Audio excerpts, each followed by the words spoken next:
Hello everyone, this is Archana Singh. Welcome to NANC Nikhil Archana NEET classes.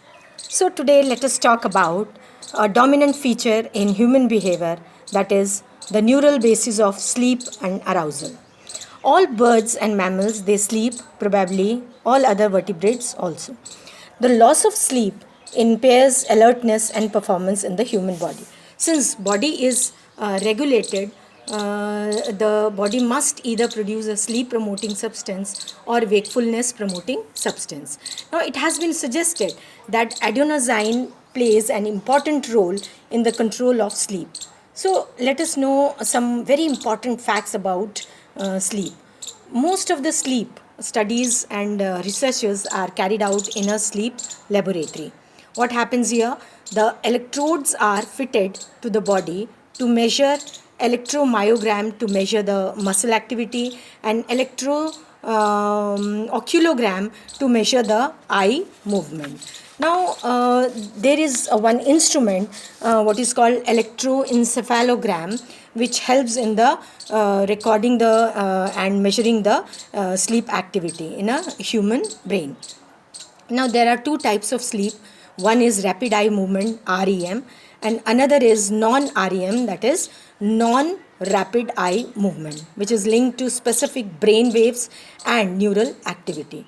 So, a sleep EEG, that is electroencephalogram of the brain while you are awake and then sleep, the electrical activity which generates is recorded. It involves small disc or electrodes which record the activity attached to your scalp. Now, when you are awake, then what happens? There are two types of activity, that is alpha activity and beta activity are recorded. Now, alpha activity is the state of relaxation. जहाँ तुम relax करते हो तो वो alpha activity होती है, जहाँ पर कि smooth electrical activity record होती है. And the second type of activity is beta activity. It is the state of arousal where irregular electrical activities are recorded. यानी beta activity ऐसी होती है जहाँ पर irregular electrical एक्टिविटीज़ को रिकॉर्ड करते हैं तो उसे हम बीटा एक्टिविटी कहते हैं. Now let us talk about the different stages of sleep. वो होता क्या है, ऐसे ये चार स्टेजेस में स्लीप को हम रिकॉर्ड करते हैं. The first stage sleep one, it is the stage of transition between sleep and wakefulness. इसमें होता क्या है कि जो थीटा एक्टिविटी है उसको ईईजी रिकॉर्ड करती है, which is intermittently occurs during early stages of slow wave sleep and REM sleep. यानी स्लो वेव स्लीप और आरईएम स्लीप के बीच का जो एक्टिविटीज़ रिकॉर्ड होता है उसको थीटा एक्टिविटी कहते हैं. उसके बाद है stage two sleep. Here EEG is generally irregular but contains periods of theta activity जो कि 3.5 से लेके 7.5 हर्ट्ज तक होता है. Sleep spindles and K complexes.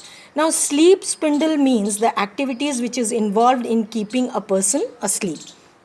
Now there comes the stages 3 and 4. This is delta activity. These are regular synchronous electrical activity of less than 4 hertz recorded from the brain, which occurs during the deepest stage of slow wave sleep. इसमें होता क्या है कि जो हम जिस समय हम बिल्कुल सुप्त अवस्था में होते हैं और साउंड स्लीप ले रहे होते हैं उस समय ये एक्टिविटी होती है, यानी the delta activity. Now what is REM sleep? It is a period of desynchronized EEG activity during sleep at which time dreaming, rapid eye movement and muscular paralysis occurs. अब इस स्टेज में तुम क्या करते हो, तुम सपने देखते हो और ये उसको तुम नरेट भी कर सकते हो, यानी ये इतना प्रोमिनेंट होता है कि तुम उसको नरेट कर सकते हो. So at the end let me make it very clear that stage 1 to 4 sleep is non rapid eye movement period, जिसमें से स्टेज 3 और 4 जो होता है वो स्लो वेव स्लीप होता है and rest of the time either REM or alternate periods of REM and non-REM sleep. So that's it for today. Hope you like it. And so students, believe in the beauty of your dreams because with dreams, everything is possible. Thank you very much.